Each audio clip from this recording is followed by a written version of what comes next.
Good morning, friends. Welcome to the session of Nature and Definition of Law of Torts. That is our first session on the Law of Torts.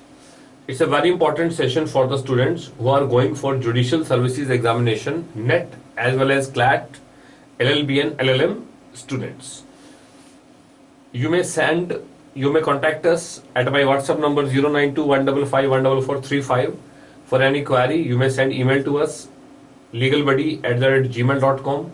For regular updates of our videos, you may subscribe our YouTube channel @Dinesh Miglani.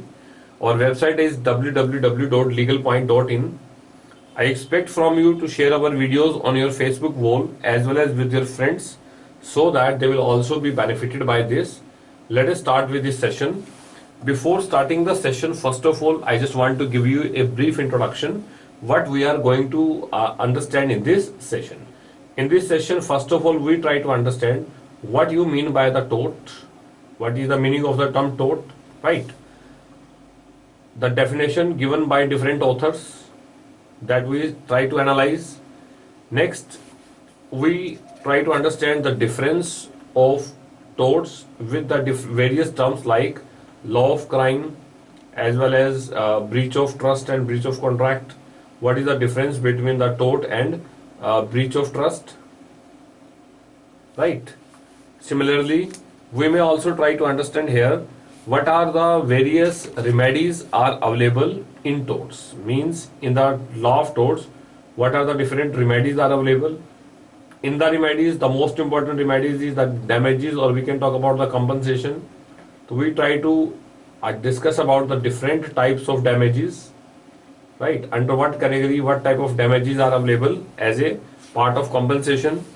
Similarly, we also try to understand as under what circumstances damages cannot be recovered, where damages are irrevocable. Damages are irrevocable.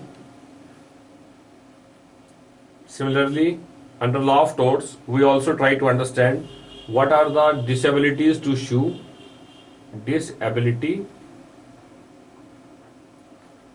to sue, and to be sued in India. To be sued in India means who can sue under the law of tort, right? Or against whom the tort of action can be taken. Okay, let us start with this session. First, we try to understand nature and definition of tort, right? What do you mean by the tort? When we talk about the law of torts is a system that enables a person who has suffered any injury,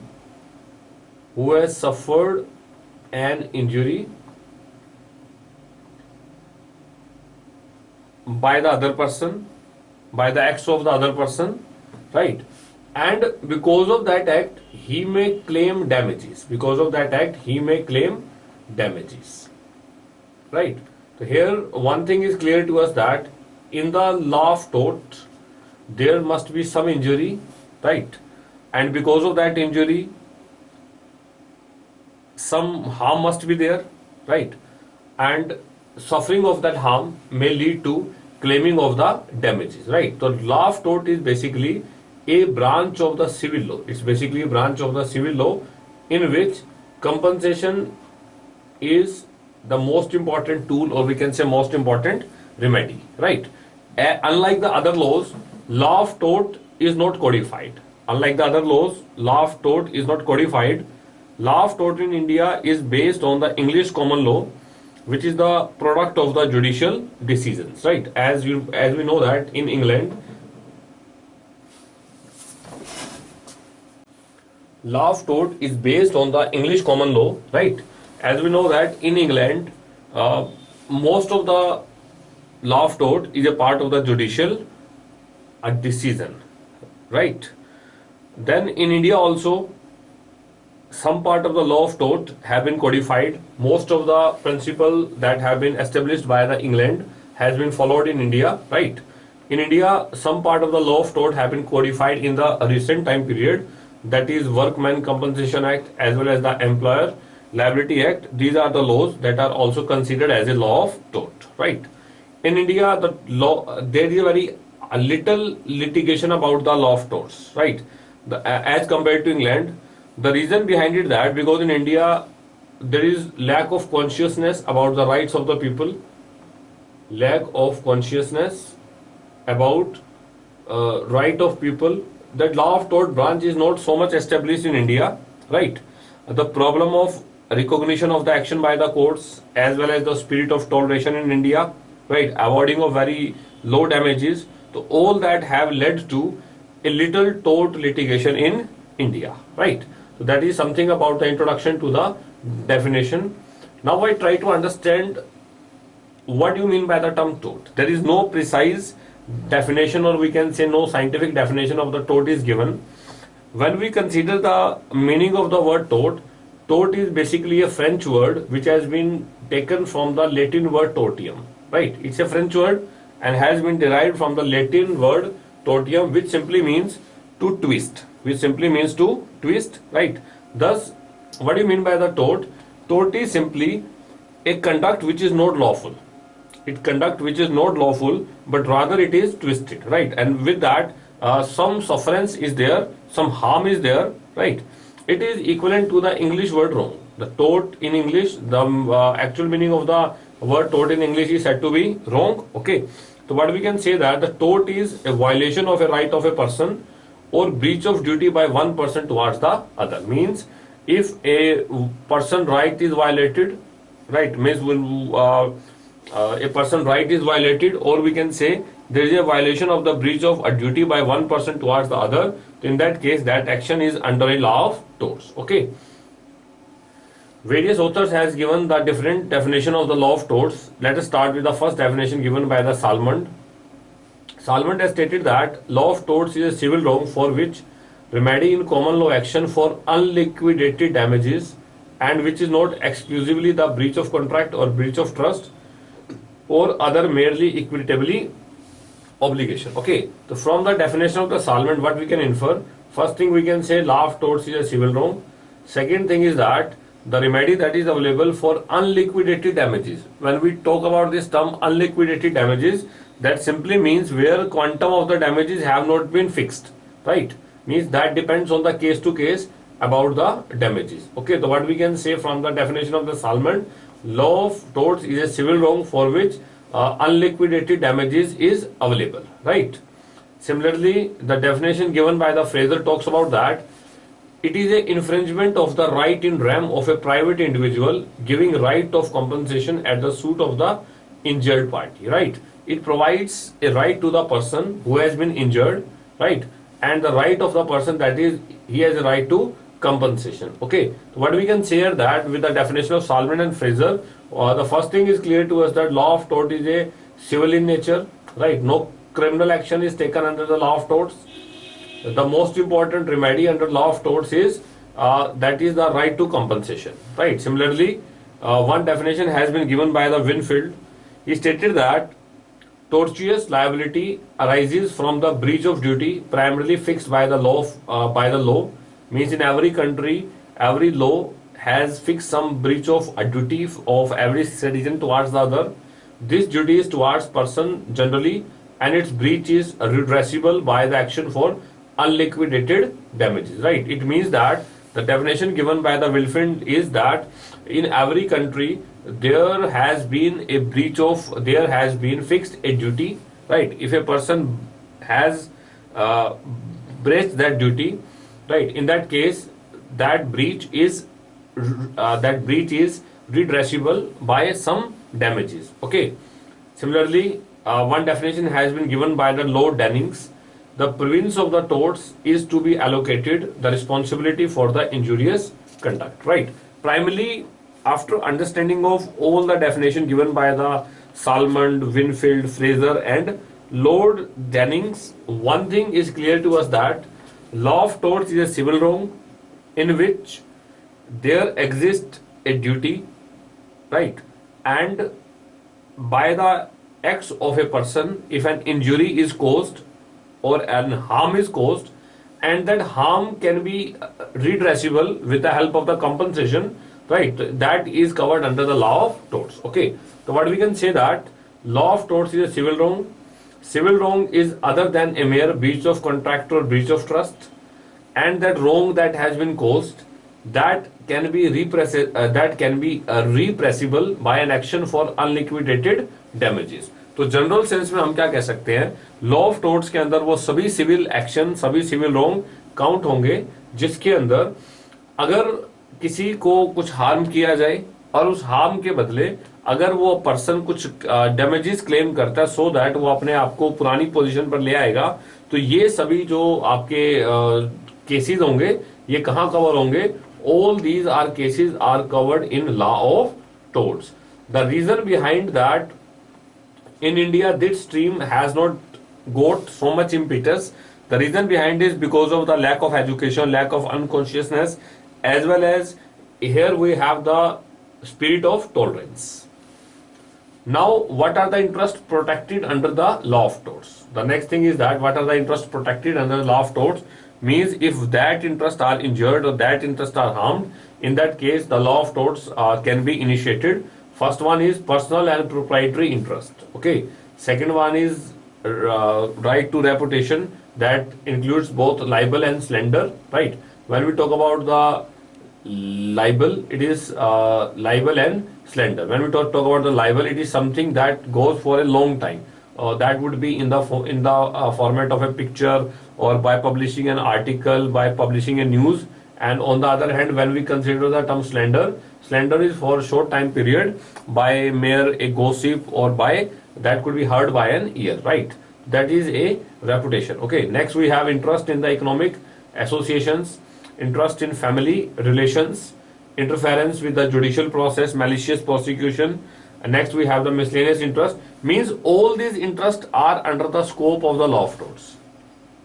That is talking about the scope of the law of torts, means what type of actions, what type of cases are being covered under the law of torts. That talks about the scope of law of torts, right? Next we try to understand the difference between the law of torts with other streams. Let us first start with the difference between the law of torts and crime, right? When I talk about the law of tort, tort is a private wrong while crime is a public wrong, right? Crime is an action against the state. Generally every human person, every human body, every human is considered to be property of the state, right? And if a crime has been committed, it is the duty of the state because that crime is against the state, okay? But on the other hand, when we talk about the tort, tort is basically a civil wrong. There are various wrongs which may find their place under both the criminal as well as the law of torts, right? For example, we have assault, defamation, negligence, conspiracy, both are being under the law of tort as well as under the criminal law, right? In such cases, for the purpose of the civil liability, law of torts will applicable, and for the purpose of the criminal liability, the criminal law would be applicable, right? Let us have an example for having a better understanding about this tort and crime. There is a person Jed, he digs a ditch on the public road causing inconvenience to the public, right? So Jed has committed an offense of the public a nuisance, right? Why a passerby falls into the ditch and thereby gets injured, then Jed's act is also become a tort of the private nuisance. Zed will be punished under the criminal law as well as he has to compensate to Y under law of torts. Okay, so what we can say that suppose there is a person, he digs a ditch at a public place, right? So that is a nuisance, it is inconvenience to the public, right? So we can say that that is an offense of public nuisance. It's an offense of public nuisance under criminal law. Okay, suppose one person is Y, he falls into it, right? And because of that he is injured, right? Now for that injury he can claim compensation. So that is a compensation under law of torts, right? So the similar action is under the criminal as well as under the civil law. Okay. Further, what we can say that torts action seems to be less serious. We can say that the tort is for those crimes, those incidents that are less serious wrong. On the other hand, crime talks about more serious wrong, right? In torts, end of justice by awarding compensation, whereas in the criminal, wrongdoer is being punished, right? The basic difference between the torts and crime is in the torts, right? What happens? the main remedy is compensation. On the other hand, when we talk about the criminal act, in that the wrongdoer is punished, right? So that is the basic difference between the torts and crime.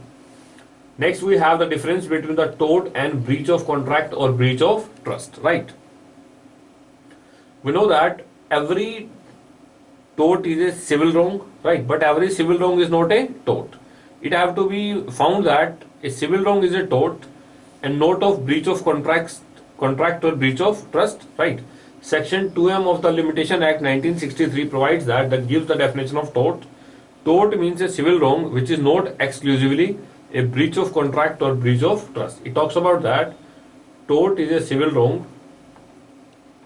Tort is a civil wrong which is not exclusively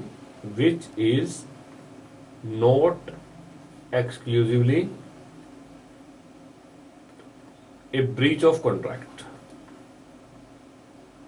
Because if it is a breach of contract, number of remedies are available under the Contract Act, right? But tort is a civil wrong, right? Next important point is that tort is a violation of right in rem. When we talk about this term, right in rem means a right available against the whole world at large, right? Right in rem means against the world at large. It means against the world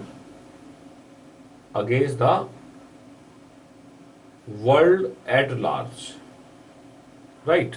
What do you mean by that? Suppose everyone duty is not to defame other, right? I cannot say my duty is not to defame other only towards a few persons. That duty is for the whole world, right? Means I cannot defame anyone from the world, right? So that is the tort is a violation of right in rem. Okay. Suppose A's duty not to defame is not towards X, Y, or Z. That is towards the everyone, right? A breach of contract is a violation of right in personam. On the other hand, the breach of contract is right of personam. Personam means only against a person, right? Means against some few persons, right? So that's the basic difference between the law of tort and the breach of contract. That law of tort is violation of right in rem. On the other hand, the breach of contract is violation of right in rem, a personam, because that is available against few persons. Okay. Next is that in law of torts, motive may be relevant. On the other hand, in the breach of contract, no relevance of the motive. It depends on the terms and condition of the contract, right? Suppose you have a contract with few parties for not doing an act, and if they violate that particular act, so in that case, that under the case of the criminal, under the case of the breach of contract, right? So in that case, motive is not used there, but on the other hand, in tort, motive is very important, right? Next we have the damages in tort as well as in the crime. Okay, when we talk about the damages in tort and the contract, the damages are the most important. First of all, there's a need to understand the meaning of the term damages. It's a most important remedy. It's a most important remedy in the tort as well as in the contract. They are the monetary compensation. Primarily, they are the monetary compensation, right? If an injury is caused, that injury may be in the contract or that may be also as a tort, right? The general rule is that how much is the quantum of the damages, right? So generally, what is that quantum of the damages is simple. That will restoration to the previous position, right? Suppose I have a car. With the negligence of some other person, the car is damaged, right? I went to the court under the law of torts for claiming the damages. Now the point is that what should be the quantity of the damages that have to be provided by the court? The basic principle taken by the court is restoration to the previous position. Means if I want to put my car to the original condition, so how much money I required, how much money I have to spend, right?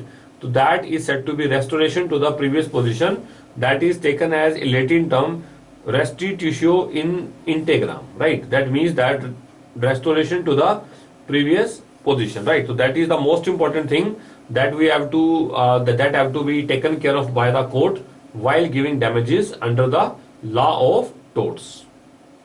Next we have in torts the damages are unliquidated. Unliquidated means they are not determined earlier, right? They are not fixed, okay, and they are left to the discretion of the court. On the other hand, in the breach of contract, the damages are liquidated. Means at the time of making an agreement, one clause is there regarding that in violation of the breach of contract, that type of damages are available, right? It means that what we can say that under law of torts, damages are unliquidated. On the other hand, under the breach of contract, damages are liquidated. The second point is in tort, intention is very important. Motive is very important. On the other hand, in the breach of contract, intention is not important, right? In tort, nominal or exemplary damages can be there, right? It depends on the case to case. It depends on the case to case. When absolute right is infringed, the plaintiff is awarded nominal damages, right? When injury or the feeling of the person have been injured, in that case, court may go for exemplary damages, right? Means it depends on the case to case, means what type of injury has been caused. For that, the court may go for the nominal damages or exemplary damages. In the later part of this lecture, we may try to understand the different variety of damages, right? But on the other hand, in contract, no distinction have been made between the damages, right? Whatever have been specified in the starting of the terms and condition of the contract, the damages are just provided only on the basis of that, right? The next is in tort, monetary condition of the wrongdoer matters, right? Means who has committed the wrong, while awarding the damages, court will also take care of the monetary position or financial position of the wrongdoer. On the other hand, in contract, no such thing have to be taken into account. The reason behind it that in contract, the terms and conditions are settled at the time of making of the contract, right? So here, at the time of implementing the contract, the court will not look into what they have thought in the starting, right? The next issue is that the rule as to remoteness of damages. Remoteness of damages is not the same in the tort as well as in the contract. In tort, damages are given to for consequences which the defendant had no notice, right? In breach of contract, such position is not there, right? Remoteness of damages means generally in tort, while giving the damages, while giving the compensation, court will also look into the how much remote are the damages, right? On the other hand, contract, such rules will not follow, right? Similarly, in contract, duty of the plaintiff is to reduce the damages if there is a breach, right? On the other hand, a tort consists in defendants failing to do an act which is bound to do or in doing one which ought not to be, right? So what we can say after a discussion of all these, one thing is clear to us that the basic difference between the tort and contract is in tort, in the breach of tort, or we can say in the tort, damages are unliquidated. On the other hand, in contract, damages are fixed, or we can say they are fixed at the time of filling of the contract. The second important is the point of intention, right?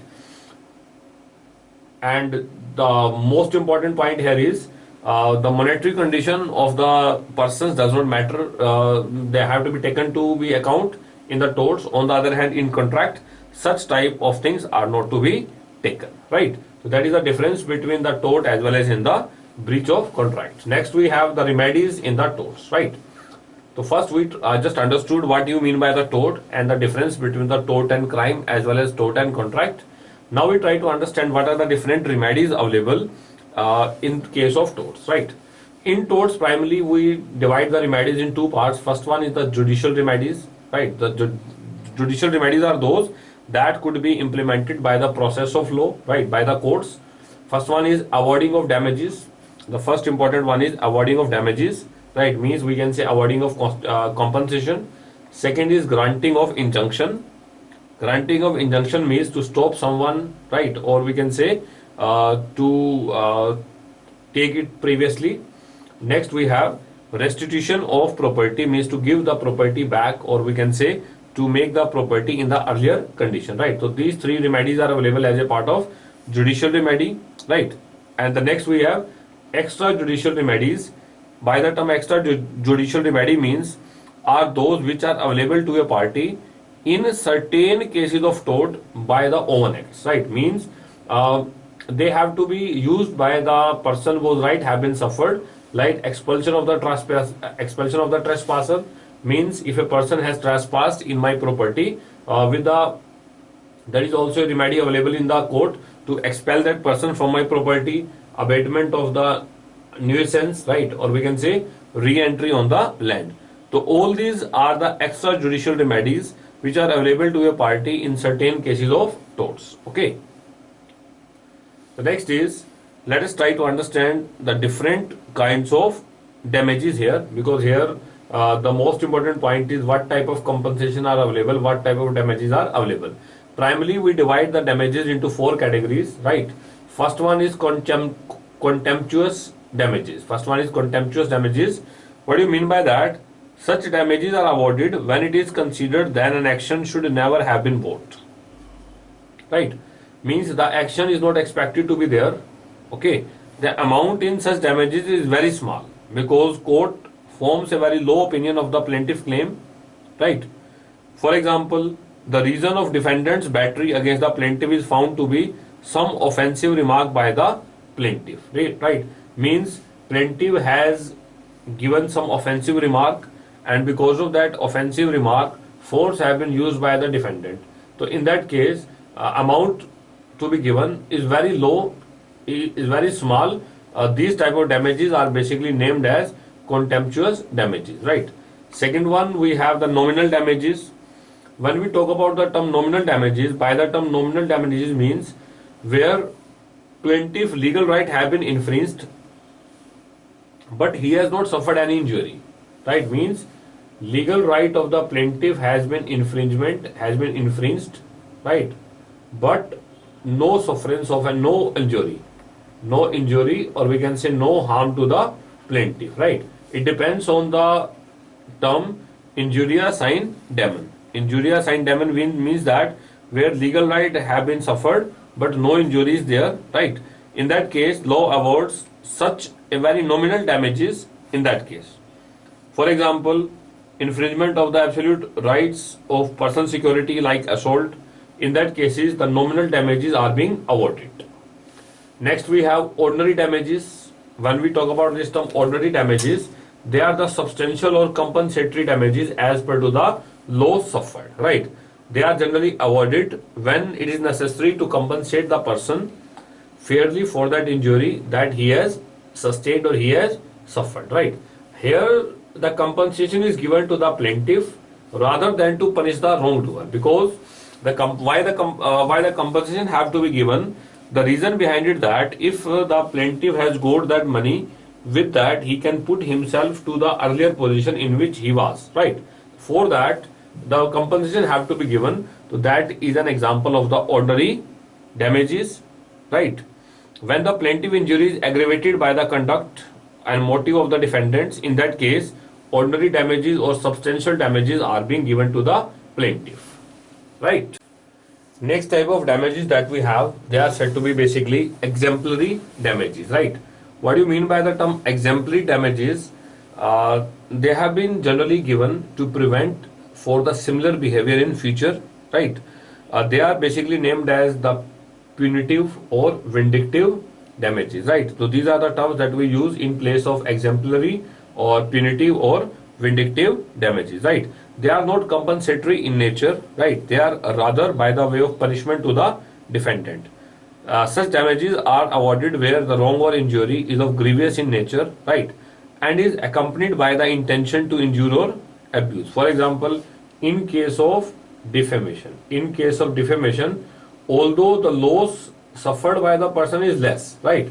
But in order to punish the wrongdoer or in order to prevent the similar behavior in future, exemplary damages are being provided, right? Similarly, in case of malicious prosecution, unconstitutional action, right? Or we can say seduction of a man's daughter. I mean, all these type of cases where the damages, where the compensation have been provided, not as compensating the plaintiff, but as a punitive action on the wrongdoer. So these type of damages are basically named as exemplary damages to show and to set an example in the society so that such type of action cannot be again repeated by any other person, right? Next we have prospective and continuing damages, right? In generally compensation is given for those damages that are happen at that time, but sometime prospective or future damages are also given compensation for the damages which may likely to arise in future, right? Compensation for the damages which is quite likely result of the defendant's wrongful act but which was not actually resulted at the time of the decision of the case, but they may also arise in future, right? For example, a person has been crippled by an accident. To be avoided by him may not only include the loss suffered by him but also for the future likely damages to him in respect of the disability, right? So such type of damages are basically named as prospective damages, right? Similarly, we use a term that is said to be continuing damages. Continuing damages means where the action is such that that is a continuing one, right? So in that case, continuing damages is given, right? Means the idea is very simple that the law of torts is a very vibrant field. It is on the discretion of the jurist to check out what type of damages has to be given as per to the terms and conditions of the case or as per to the conditions of the case, right? Next we have general damages. What do you mean by the term general damages? General damages are those which the law will imply in every violation of the legal right, right? They need to be proved by an evidence, right? So these type of damages are basically known as general damages. They arise because of the influence of law. Special damages are there which must be are such that law will not interfere, law will not infer from the nature of the act complained of. They must be claimed on the pleadings and proved at the trial. In the case of special damages, they have to be proved at the time of trial, right? It denotes the actual and temporal loss which has in fact occurred. Such damages are also named as express loss, right? Means whatever the damages have been suffered that have to be proved in the court of law, and those type of damages are said to be special damages, right? For example, in case of false imprisonment, general damages are being there for inconvenience, indignity, discomfort of the plaintiff, right? But if the plaintiff has by imprisonment incurred medical expenses or suffered any monetary loss, so that is a part of special damages, right? So what we can understand here, what is the difference between the general and special damages? Special damages that have to be proved into the court of law. General damages arise out of a matter of law. For example, false imprisonment, right? In that case, when we talk about the ordinary damages, in the ordinary damages, because a person if maliciously prosecuted and then he has been imprisoned falsely, in that case the damages are such that will be paid to the person, okay? And on the other hand, means about inconvenience suffered to the person, for that he has to be given compensation, as well as the dignity of the person is suffered, right? For that the damages are given, compensation is given. On the other hand, under the heading of the special damages, while in the imprisonment he suffered some medical problem, all medical expenses, similarly the loss of his salaries, right? So all these are the special damages. They have to be proved into the court of law, right? So they are part of the special damages. So in a particular case, general damages are given as well as special damages are also given. Next you have the damages for the personal injury, right? Personal injury may result into the monetary loss as well as non-monetary loss, pain and suffering, mental agony, loss of amenities, expectation of the life. They are the non-pecuniary loss. By the term pecuniary we means monetary, right? So if a person is suffering from pain as well as from suffering mental agony, so all these are the known monetary losses, right? And we know about the term monetary losses. Okay. So what we can say here that in case of law of tort, the medical care, loss of earning, loss of income, they are the part of the monetary losses, right? That have to be taken care of. They are part of a special damages, right? On the other hand, all these are personal injuries to the person. So in that case, loss of earning constitutes an important monetary loss to the compensation allowed. So generally, the date of trial is the appropriate date on which to determine the actual loss of the earning, future loss of the earning, right? In addition to that, interest is also provided to the person who has been suffered from the injury. Okay. Next, we have assessment of the value of the dependency, because if a person have been deceased and after that the number of dependents are there on that. For example, in case of accidents, the quantum of compensation has to be determined, right?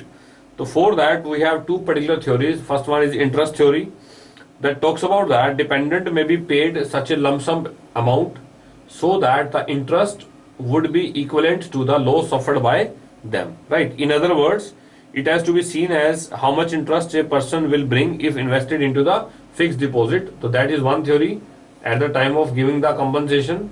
The second theory is about the multiplying theory, multiplier theory, right? In the multiplier theory, the future loss is also assessed, multiplying the likely future loss due to occur every year with a multiplier. Lower multiplier is used for the higher age group, right? For example, a person who has been died in an age of 28 years, so that is the earning age of the person, right? So here for every year, his expected earning have to be determined, right? On the other hand, if a person is died at the age of 60 or 64 years, in that case, the lower multiplier have to be used. The reason behind it that because the age of the group of the person is very high, and in that case his earning would be less, right? So all these are the general theories that have to be applied by the court of law at the time of giving compensation, right? Now the most important type here is sometime the compensation is not irrevocable, right? Means they cannot be claimed. The reason behind it, let us say a few examples here. The first principle is denum sine injuria, right? Means no damages without injury. No damages without injury, right? That is competition in the trade, right? Or we can say withdrawal of the light or building. So all these are said to be denum sine injuria, right? It means that plaintiff may suffer some loss. Plaintiff may suffer some loss without any violation of legal right. Without any violation of legal right. In the next chapter, we studied about all this.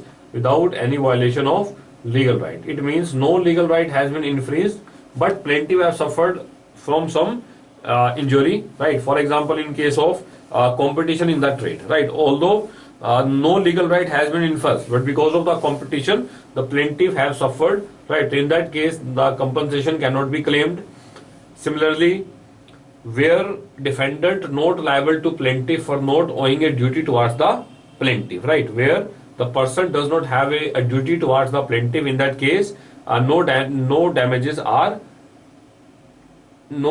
can be charged, right? And next we have where the damages are too remote, right? Where the damages are too remote as a consequences of the defendant act, in that case also the damages cannot be irrevocable. The damages are irrevocable in that particular case. Next we have under what conditions liability of the tort can be discharged, right? We have few conditions here. Death of the either party, because we know that law of tort deals with the person himself. If the person have been dead, either party, in that case automatically ends, right? Waiver by a party means a party by himself waives his right. Accordance, satisfaction, or we can say compromise between them, right? Similarly, release, acquiescence, judgment recorded after the court of law, or statute of limitation. By limitation act, if any particular limit have been provided, and after that there is a discharge of the tort.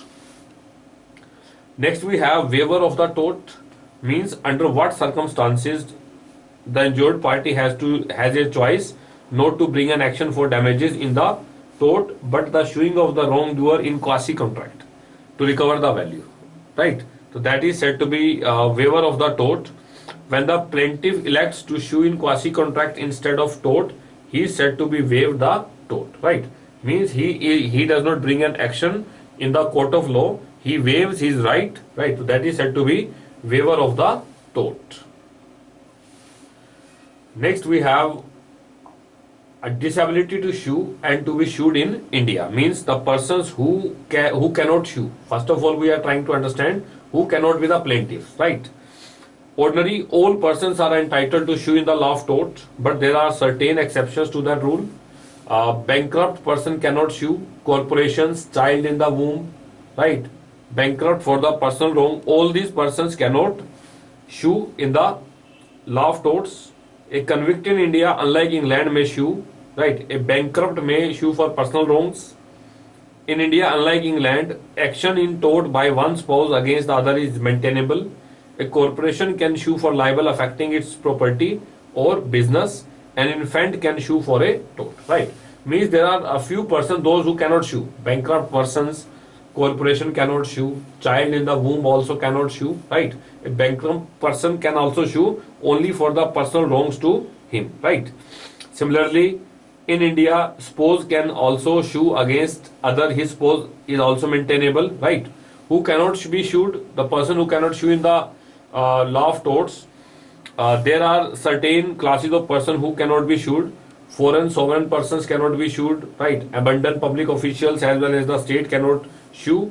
However, the public officials for their private acts can be sued, right? Similarly, state can be sued for the non-sovereign functions, but for sovereign functions, state cannot be sued.